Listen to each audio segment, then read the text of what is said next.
সেপ্টেম্বরে 4 থেকে 7 তারিখ ঝাড়খণ্ডে ইস্ট ইন্ডিয়া হবে। ছেলে মেন অ্যান্ড উমেন সিনিয়র, এখানে 8টা গ্রুপ, ক্লাসিক অ্যান্ড ইকো। ক্লাসিকও আমরা মেন 8জন, ইকোতে 8জন, মেন অ্যান্ড উমেন টোটাল জন।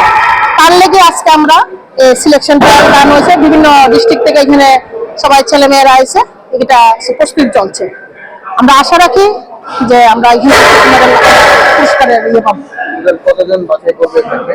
মোটামুটি এই টোটাল তো 32 জনের মতন। যদি ইকো ক্লাসিক হয় আমরা পুরোপুরি নেই, ঝাড়খণ্ডে 4 তারিখ থেকে 7 তারিখ সেপ্টেম্বর। আমি অল ত্রিপুরা পাওয়ার জয়েন্ট সেক্রেটারি স্মৃতি রিঙ্কু দাস। আর এখানে জয়েন্ট